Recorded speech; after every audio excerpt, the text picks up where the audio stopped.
los tengo que interrumpir durante la publicidad porque ahora os enredáis ahí en el salseo. Ahora se usa mucho esto de salseo. La RAE no ha recogido todavía esa palabra, pero yo creo que va a ser una de las de este año. Hay mucho que contar. Chuchi, de momento bien. Bien, sí, muy bien. Muy a gusto. ¿Abandonas o te quedas? Seguimos. Estoy a gusto. Me encuentro bien. Esto luego te engancha, ¿eh? Sí, esto luego bueno, ya veremos a ver. Ya verás. Vamos a hablar de economía, vamos a hablar también de lo que traía ayer Diario La Rioja, porque merece mucho la pena que abordemos el asunto de la inflación y su repercusión en los salarios, que fíjense, lo tenemos ahí en pantalla, la brecha entre inflación y subida de salarios en La Rioja es la cuarta más grande de España. Se está produciendo un problema ya para miles de familias en todo el país y por supuesto también aquí en La Rioja, con convenios que no se actualizan y fíjense, esto sí que es terrible. Comunidades vecinas, País Vasco y Navarra, han incrementado sus salarios el doble que aquí en La Rioja. Si ya estábamos en inferioridad de condiciones, pues después de esta circunstancia económica que nos afecta a todos, esa brecha también entre regiones se va agigantando un poco más. Chuchi, empieza tú. ¿Cómo ves esta coyuntura económica tan compleja? No esquivamos, no eludimos la realidad, que es muy complicada, que es internacional, pero a la que no sé cómo se puede responder para que finalmente las familias no tengan las dificultades que están teniendo. Aunque sea algo que es internacional, que nos afecta globalmente, sí que es cierto que La Rioja está padeciendo en mayor medida esta situación que estamos padeciendo. No solo la inflación es una de las más altas en España, no solo los sueldos es en donde casi menos han subido de España. Nuestro salario medio bruto al mes es casi 100 euros menos que la media nacional. Si lo comparamos con nuestras comunidades limítrofes de Navarra y País Vasco, vamos, nos quedamos pero muy atrás, porque ellos sí que están por encima de la media nacional en cuanto a salarios, y también vemos que el IPC ha subido bastante menos que aquí, y los salarios, como bien veíamos ahí, han subido el doble. Entonces la situación por la que estamos atravesando en La Rioja lo que está haciendo es que los ciudadanos de aquí cada vez seamos de los que más están padeciendo esta crisis y de los que más se han empobrecido con toda esta situación. Ese es el drama. Claro, es lo que está pasando. ¿Cuál es la solución? Pues mira, no lo sé exactamente. Sí que tenemos grandes problemas por una financiación tan diferenciada como tenemos, que a nuestros vecinos les permiten pues, poner exenciones a las empresas, darles ayudas, que por ejemplo a nosotros a la Rioja no nos es posible, porque esa financiación, que es mucho más rica en esas comunidades, pues a ellos sí que les permiten. Cuando otras comunidades bajan impuestos y todo el mundo se echa las manos a la cabeza, nadie se acuerda de la brecha fiscal que padece La Rioja. Claro, efectivamente. Antes se hablaba mucho de la fuga de empresas, que seguimos padeciéndolas, por mucho que el gobierno diga que no. Hace escasamente unos meses había publicado en algún periódico que el año pasado se habían ido de esta comunidad autónoma 70 y tantas empresas a nuestras comunidades limítrofes. Tenemos que seguir luchando por esa financiación que nos permita pues, atraer esas empresas que puedan generar valor añadido a esta comunidad. Valor añadido en cuanto a condiciones laborales y mejores condiciones retributivas para nuestros trabajadores, porque estamos viendo claramente que tenemos esas diferencias económicas. Tenemos que seguir luchando por actualizar los convenios. Tenemos muchos convenios que desde 2008-2009 llevan caducados. Son convenios que tampoco suponen grandes cantidades de dinero. El convenio de comercio general, el comercio textil, llevan caducados desde el 2008, y si se les ha actualizado algo a muchas categorías de esos convenios es porque ha subido el salario mínimo interprofesional. Porque porque desde 2008-2009 no se han actualizado esos convenios. Hay que intentar que esos convenios se actualicen. Y luego también tenemos que mirar a ver cómo conseguimos que esos salarios suban lo suficiente como para que no repercuta tanto la crisis en los trabajadores. Cuando sube cualquier cosa, las materias primas, los productos elaborados, al final esa subida siempre no la repercute el trabajador, porque el trabajador es el consumidor al final, siempre repercute en el trabajador. Pero en cambio los salarios no suben en el mismo porcentaje que no sube esa inflación. Si al final lo que va a pasar es que encima de pasar eso vamos a entrar en una recesión porque el consumo se está resintiendo. Ya estamos ahí. No podemos hacerle frente ni vivir como vivíamos antes, porque tenemos que no tenemos esas posibilidades que tenemos antes. Entonces tenemos que seguir exigiendo esa financiación que no nos hace ser competitivos con nuestros vecinos. Tenemos que exigir esa actualización que eso también es responsabilidad nuestra, exigirles contundentemente a las empresas y a las administraciones, que hay que recordar que muchos convenios de las administraciones todavía siguen también desde 2008-2009 sin actualizar. Esa actualización de convenios y a lo mejor también es parte nuestra de no ser lo suficientemente contundentes para que esas condiciones laborales se actualicen de los trabajadores. Sí, sí, lo has expuesto francamente bien, Laura. Es difícil, ¿no? Es que es complicado. Es complicado. Yo, bueno, hablábamos de... Hace tiempo me acuerdo que me tocó a mí además también aquí, lo de la fuga de empresas, pero bueno, también yo recuerdo que di unos datos de empresas que habían venido a La Rioja y que seguían y que continuaba el gobierno trabajando ahí. Creo que es una labor importante que tiene que continuar. El balance no es siempre tan sangrante. Me acuerdo que traje hasta cifras y yo recuerdo que...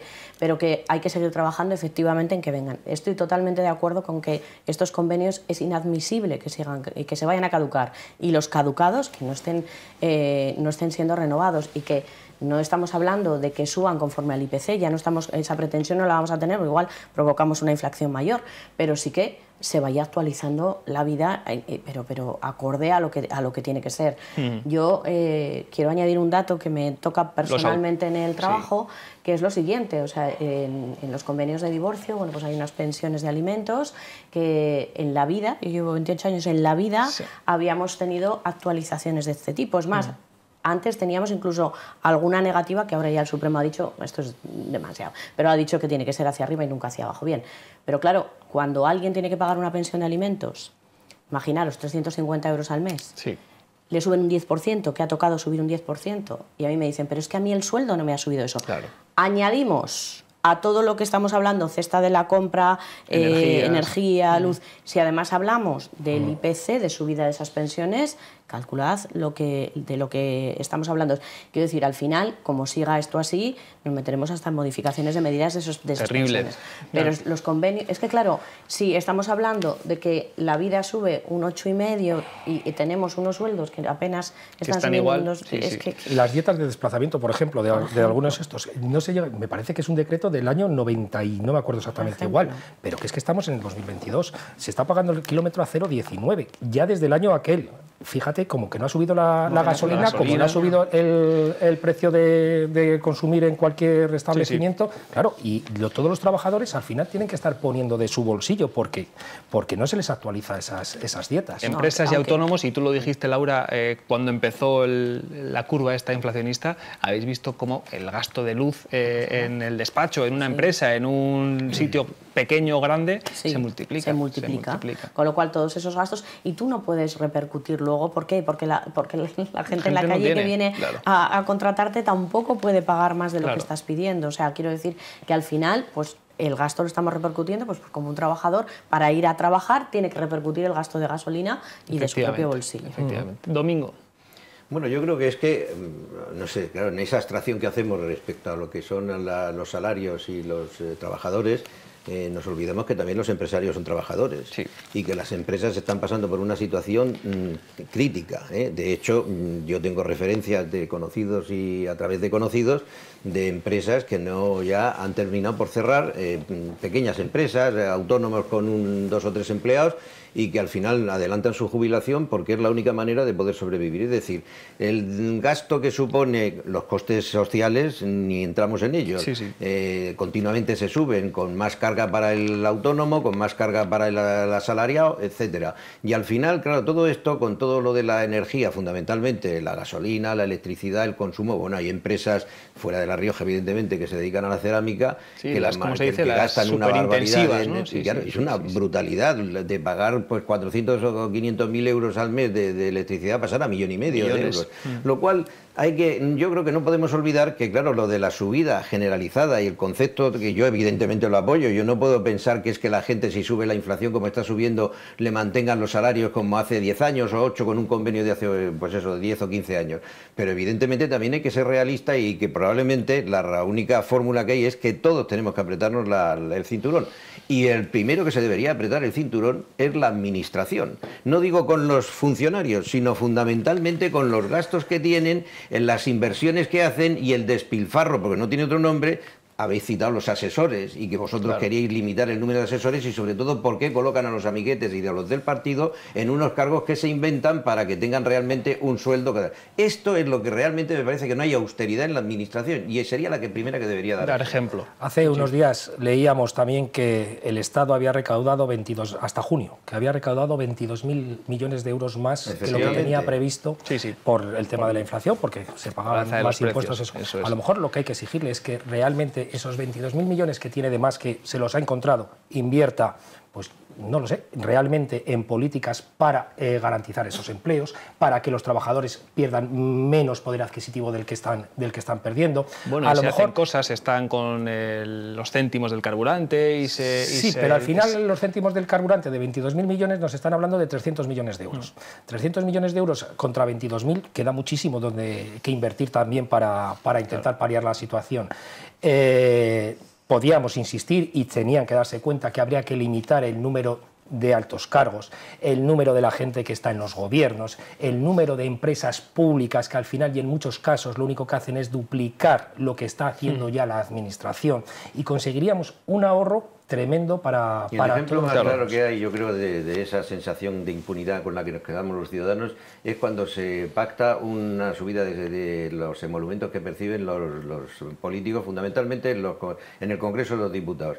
Lo apoyan prácticamente a ciegas todos. O sea, allí no hay discusión que valga. En otras cosas hay discusiones. Y los teléfonos de última generación y estas cosas que son simbólicas. Que son probablemente la punta del iceberg, pero que realmente hablan del despilfarro que se hace con el dinero público, con aquella frase maravillosa de Carmen Calvo que dijo que no era de nadie, pero bueno, es de nuestro bolsillo. No, es de todos. El dinero público es de todos. No es que no sea de nadie, es de todos. Hay en esta circunstancia, hay economistas que dicen que la crisis actual del mundo se produce por un exceso de demanda, de que tenemos mucho dinero, hay mucho papel, se ha imprimido o impreso, que se pueden las dos, muchos billetes, las reservas federales y el Banco Central Europeo.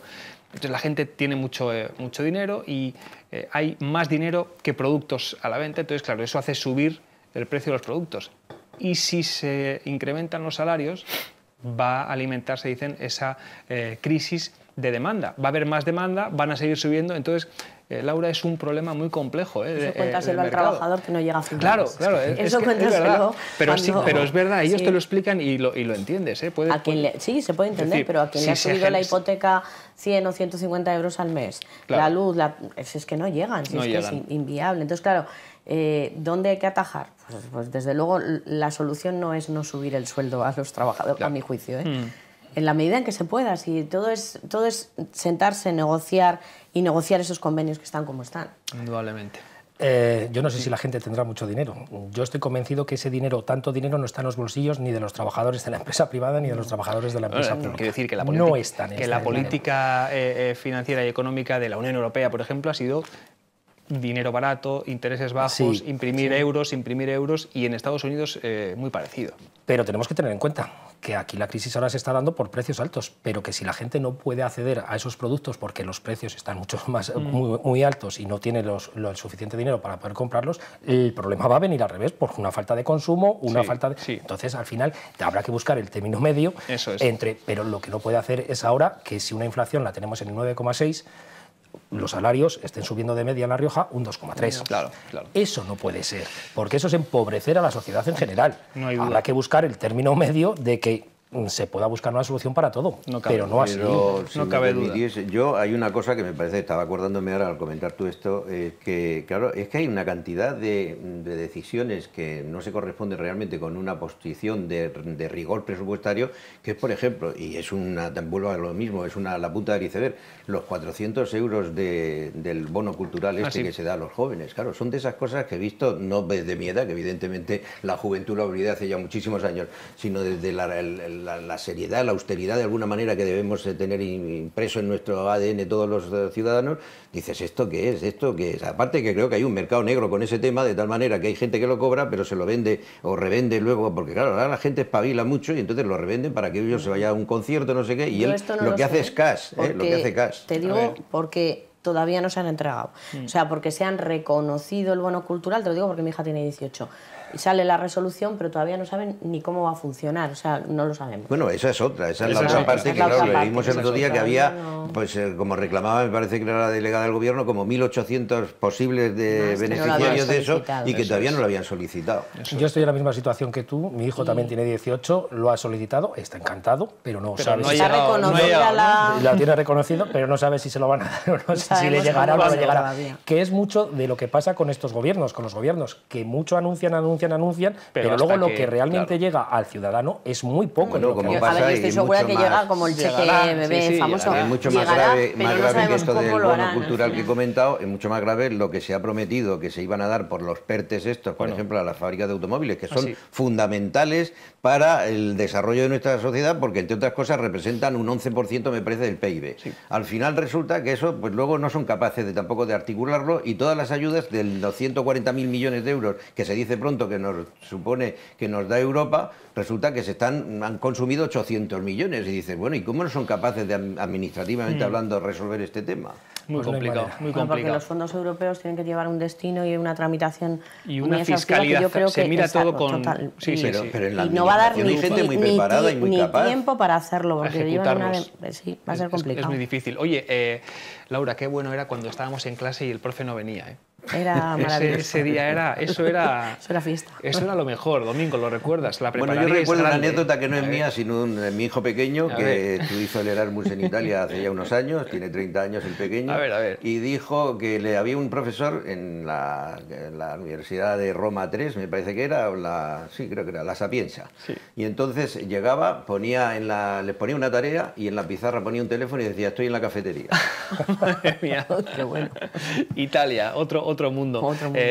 Introducimos este tema y este cambio de guión porque ayer lo contaba el periódico y también lo reflejábamos nosotros en nuestros informativos. Faltan profesores en muchos ciclos educativos de nuestra comunidad, o en algunos, especialmente en formación profesional. Le preguntábamos al consejero acerca de este problema y lo reconocía abiertamente, decía que es un problema de La Rioja, que es una dificultad que se encuentra también en el resto de comunidades y que no hay una solución sencilla, ¿eh? Vean. Que en estos momentos en formación profesional es lo que más me preocupa, la falta de profesorado, que no es mal de muchos consuelo de tontos. Es decir, hablo con mi colega de Aragón y tiene el mismo problema, hablo con el colega de Pamplona, de Navarra, y tiene el mismo problema. Hablamos con el Ministerio en toda España, en las reuniones de consejeros, tenemos la falta de personal para formación profesional. En estos momentos lo que nos faltan aproximadamente 17, 18 profesores, no son horarios completos, son horarios de 2/3 u horarios de 1/3, y el problema que tenemos es que hemos sacado ya la convocatoria a nivel nacional y no nos viene nadie, y alguno que ha venido ha visto eso, cree que tiene otras expectativas y se ha ido. Estamos barajando varias posibilidades. Una de ellas es ofrecer al profesorado que pueda hacerlo, que amplíe con horas extraordinarias y por lo tanto pues pagársela. Otra es reducir algunas actuaciones que estamos haciendo, por ejemplo relacionadas con el bilingüismo, con cosas que pueden esperar, y buscar la manera de cubrir con personal del propio centro todo esto. Tenemos una reunión el día 2 de noviembre con el Ministerio de Educación, y uno de los puntos que vamos a plantear es precisamente este. Pues lo van a plantear porque es un problema que afecta a La Rioja y a otras muchas comunidades. Laura, vaya panorama. Malo. Faltan conductores de camiones, faltan profesionales de un montón de gremios. Faltan también profesores, faltan sanitarios. ¿No? Sí, profesores yo creo que ya faltaban el año pasado. Y se incorporaron ya con el curso avanzado, ¿verdad? Este es un problema que se viene arrastrando. Yo no sé si se pudiera... de verdad que no lo sé la solución. Yo espero que la encuentren, porque lo que no puede ser es que la formación profesional, que es algo además que se está potenciando por encima de lo demás... Cifras récord este año en La Rioja. Eso es, que no haya profesorado. Yo, fíjate, esta mañana pues, le daba vueltas a esto porque, bueno, miraba este asunto y decía, bueno, pues igual hay que facilitar el acceso del profesorado, igual ese máster de acceso, bueno, pues hacerlo de otra manera más rápida, ahora mismo agilizarlo, porque yo me acuerdo hace muchísimos años, cuando yo terminé la carrera, era el curso de adaptación pedagógica, que era un curso, el CAP famoso, que ahora se ha ido perfeccionando a ese máster, pues que tarda más tiempo, que además está, bueno, pues que cuesta más hacerlo en todos los sentidos. Eso es. Quizás hay que de alguna manera simplificar ese trámite para tener profesionales que puedan dar, licenciados o graduados con grado ahora mismo, que puedan dar esas clases independientemente de que no tengan la oposición y que puedan incorporarse a listas. Ampliar las ratios. Era una solución que a mí se me ocurría, pero bueno, es que no la tengo, no se me ocurre, no es fácil. Sí. Lo que tú estás explicando es la solución que están más o menos adoptando en otras comunidades autónomas. O sea, lo sabes, te han dicho, sí. Vamos por aquí. No, me han oído. Te han oído, Laura. Vale. Es un mal, efectivamente, que no es de este año, ya viene de años anteriores, ya estaban sobre aviso de lo que iba a pasar.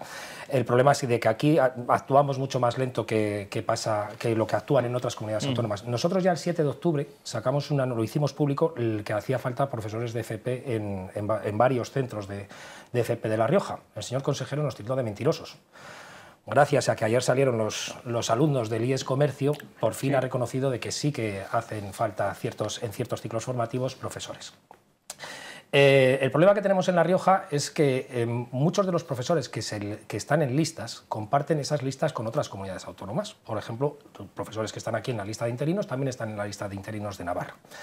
Y aquí los llamamientos pues, se hacen en la última semana de julio o la primera de agosto, mientras en Navarra se hacen en junio. Con lo que, ¿qué pasa? Que todos esos interinos que están compartiendo listas, cuando los queremos llamar nosotros en La Rioja, ya han encontrado trabajo en Navarra. Y encima con mejores condiciones económicas y laborales, con lo cual es imposible que renuncien. Vale, luego, ¿qué tenemos que hacer? Una vez que hemos agotado las listas de interinos, abrimos las listas extraordinarias, que se llaman, que consiste en llamar gente del paro. Pero para que esa gente se pueda incorporar, tiene que superar una prueba. Y entre que preparas la prueba, la evalúas y demás, pues 2 o 3 meses no te los quita nadie. Claro. ¿Qué ha hecho Navarra? Hacer listas dinámicas, que es lo que tú decías. Todo aquel que demuestre fehacientemente que está capacitado para desarrollar una actividad, no sé, un soldador, que pueda demostrar con titulación que está capacitado para enseñar soldadura, pues entra directamente a poder dar formación. Como cosa excepcional. Como cosa excepcional para solucionar estos problemas que estamos teniendo, que haya alumnos que lleven 2 meses desde que ha empezado el curso escolar sin tener profesores, que al final es mucho peor. La formación que tenían que haber recibido este año es imposible que se pueda dar en el tiempo restante. Claro, que la recuperen. Domingo. No, es curioso porque yo creo que la formación profesional ha sido la cenicienta de los estudios en este país, cuando en Alemania era lo contrario, ¿no? Aquí todos los estudiantes querían ser ingenieros, arquitectos, médicos, abogados, etcétera. O sea, en Alemania y en algún otro país centroeuropeo, desde muy prontito los chavales en el colegio. Es que yo creo que además les hacen los dirigen para usted los por que aquí son y usted más por ahí, aptos. pero de muy pequeñitos. Y claro, que hayamos llegado a esta situación en la que por un cambio de mentalidad y sobre todo porque se han dado cuenta mucha gente que esto de hacer una carrera como derecho o como arquitectura es una aventura, o periodismo, es una aventura en la que no sabes si te vas a poder ganar la vida, o por lo menos sobrevivir. Entramos otra vez en el debate de antes, pues realmente se han dado cuenta que hay determinado tipo de trabajos, oficios, que se decía antaño que, bueno, pues que al final resuelven el problema y te resuelven la vida con la misma dignidad que si eres un médico, un arquitecto, un periodista o un abogado. Por lo tanto, ese cambio de paradigma yo creo que ha provocado pues el no estar preparada la administración, el no saber ver más allá, porque se entiende que la política y los políticos deben tener una visión de futuro, no deben ser estar al cortoplacismo de que dentro de 2 años tengo elecciones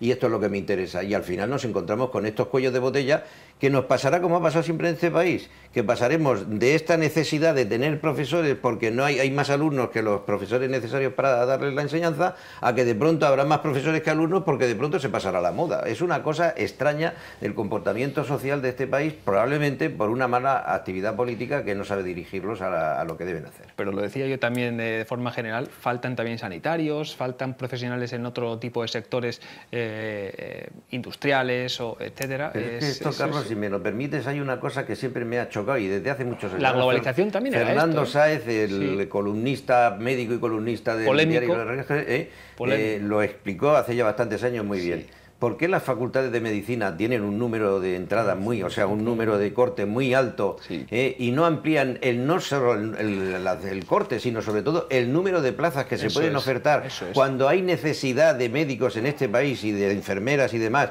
y resulta que estamos contratando a personas extranjeras que pueden venir de no sé dónde y que además no tenemos la certeza absoluta, o por lo menos yo no la tengo, de la homologación de sus títulos ni de los conocimientos que tienen? Pues esto es algo que yo creo que como político deberían preocuparse de haberlo hecho hace ya años, pero no. Oiga, el problema que tenemos en las administraciones, concretamente en la administración riojana, de falta de personal es tremendo, en todos los ámbitos. Me da igual el sanitario, en la educación, los servicios sociales, la administración general, atención al público. Hace falta personal y lo estamos viendo constantemente. Faltan profesores, las listas de espera para ser operado o para ir a atención primaria se te dilatan. Para ser atendido en el SEPE cada día cuesta más porque no hay personal para poder atenderte, lo estamos viendo. Pero, por ejemplo, en el caso concreto de los médicos, que estamos hablando de aumentar las plazas en las facultades, evidentemente, tenemos otro cuello de botella, que es el MIR. Si nosotros vemos las convocatorias MIR de todos los años, se presentan el doble de facultativos que plazas salen. Entonces, sí que hay médicos para poder ocupar plazas en el sistema público de salud. Lo que pasa es que para poder ser médico en el sistema público de salud tienes que superar el MIR. Lo que no hay es plazas suficientes para que esos médicos puedan entrar. Con lo cual ahí se... Y perdona, con un agravante, que es que cuando estaba la que fue ministra de Sanidad, ahora no me acuerdo cómo se llama, del Partido Socialista, firmó unos convenios con países de Sudamérica, de tal manera que aquí vienen a formarse esos médicos sudamericanos, que por otra parte me parece muy bien, pero es que nos cuesta del orden de 250.000 a 300.000 euros la formación en el MIR de todos esos médicos. Y esa, como reservan de la convocatoria de los MIR, no es que se presenten y por los conocimientos que demuestran y la nota que sacan pasan, no, es que se reservan un determinado número de plazas para que puedan entrar esos, con lo cual todavía restan más plazas a los médicos que han estudiado en las facultades de la medicina. Es una pena que nos estemos gastando el dinero que nos estamos gastando en formación para que luego se vayan a desarrollar y a ejercer su profesión en otros sitios. Pero no solo en otros sitios fuera de España, aquí mismo. O sea, otro de los problemas que tiene La Rioja es que País Vasco y Navarra, por hacer exactamente lo mismo, están pagando mucho más dinero a todos los profesionales. Es evidente que es que aquí nos tenemos profesionales que han hecho el MIR aquí, ¿eh? Y que son de aquí. O sea, si es que no tienes que ni trasladar la residencia. Tú te quedas aquí viviendo en la residencia que tengas en La Rioja y te vas a trabajar a Navarra o a País Vasco y estás trabajando más. Pero me da igual en la empresa pública que en la empresa privada. En cuanto alguien destaca, o en cuanto tienes posibilidades de irte, te vas. Si es que no cambias ni la residencia. Entonces, esos problemas que le llevamos diciendo durante años, porque claro, nuestra situación geográfica no la vamos a cambiar nunca. Si esas diferencias de financiación... Perdona, la van a cambiar porque nos van a quitar Álava, porque lo van a hacer viñedos de Álava. Madre mía. Si esa financiación superior que tienen esas comunidades no la logramos reducir y conseguir La Rioja una financiación suficiente para poder mantener y atraer ese talento, porque es que otro de los problemas que estamos diciendo es que se forman aquí, están aquí haciendo el MIR, pero en cuanto pueden se van. Es que no solo no atraemos, sino que es que nos retenemos. Eso es. Laura, a ver si te hacen caso, que tu idea dice Chuchi que sí, que la de agilizar un poquito los procesos. Con el famoso CAP anterior. El CAP y que sea dinámico, fácil y que tengamos resuelto este problema lo antes posible. Por cierto, hay que agradecer a esos alumnos que contactaron con esta casa, que contactaron con el periódico, que nos dijeron esto es lo que nos está pasando y nos pusieron sobre la pista de algo que también, lo ha dicho Chuchi, ya se venía diciendo, se venía escuchando, pero ellos han sido valientes para dar la cara y decir que no es frecuente en estos tiempos, queremos profes, queremos estudiar, queremos sacar adelante esta formación y prosperar en un ciclo que tienen además con mucha ilusión ganas de acabar. Hacemos una pausa, la última, y regresamos a la vuelta. Domingo, con Viñedos de Álava, ¿estás seguro? No, lo que tú digas, tú eres el que manda. Yo lo he hecho como ironía. Ya veremos. De nuestra delimitación geográfica, por lo menos de origen Rioja calificada. ¿Cómo está el asunto? No se vayan, que seguimos de inmediato.